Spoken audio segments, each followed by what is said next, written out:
咁呢個我哋所講佢嘅起因咧，就係源自於佢被説啦。你見唔見到？即係開頭嘅時候，佢就係要有人去被説啦。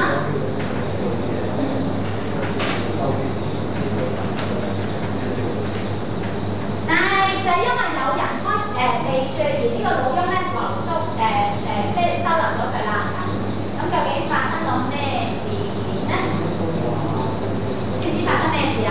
頭先咧一路講到去如是者呢3日咧就落大雪，咁就留低咗佢啦。原本諗住1日之內，即係佢留宿1日嘅啫嘛。跟住發生就係次日又下大雪噶嘛，係咪先？見唔見到啊？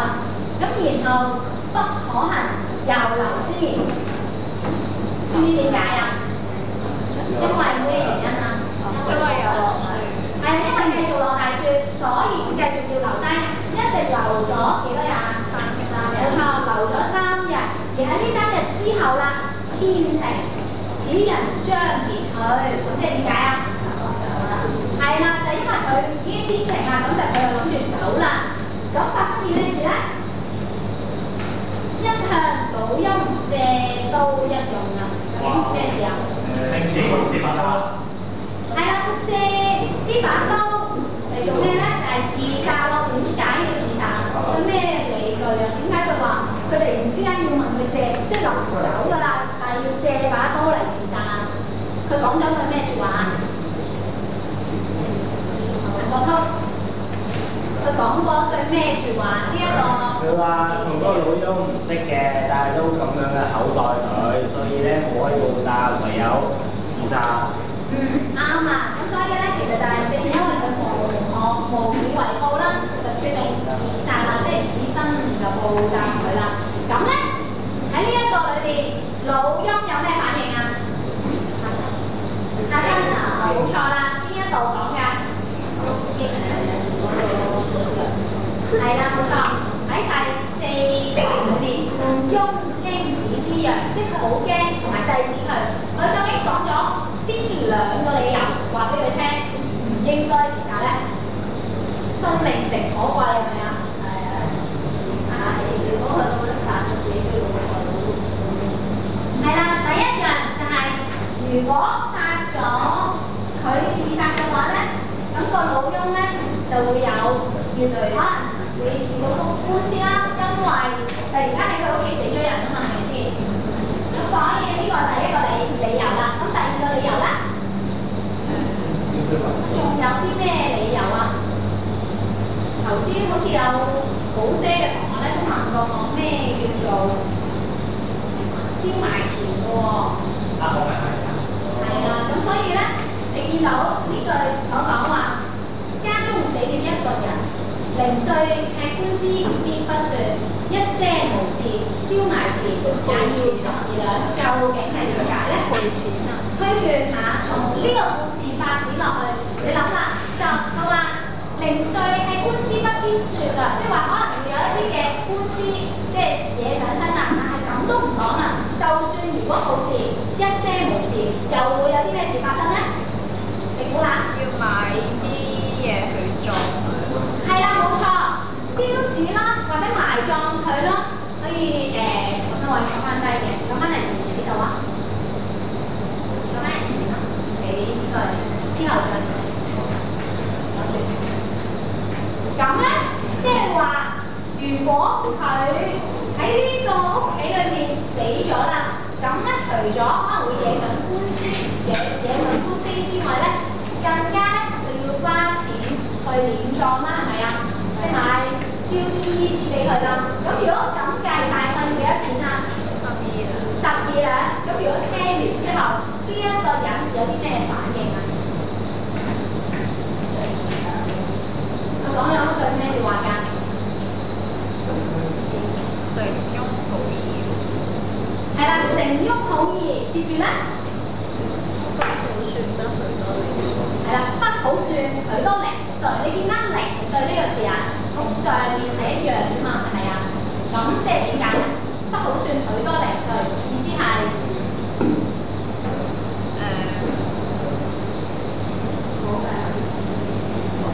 算許多零碎，而呢個零碎圖上面我哋所講零碎嘅官司，即係啲些少嘅官司，其實咧就都唔好講啊，即係少不免都會有啲些少嘅官司㗎啦，有官非㗎啦咁所以接住下面其實係同一個詞語嘅話咧，你係可以從上面嘅文章咧去推斷落嚟嘅，見到啊？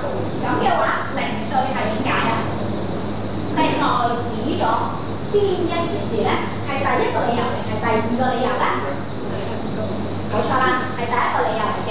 即係話，當你見到一個你唔明嘅詞語，你係由上面上文去推斷翻落嚟嘅。咁而零碎官司咧，就算即係其實已經幫你解決呢個零碎官司嘅問題啦。點樣解決咧？就係竟拿燒埋錢12兩與我去辦。點解啊？呢一句？既然頭先已經知道咩係燒埋錢啦，咁佢話拿燒埋錢12兩與我去辦，即係點啊？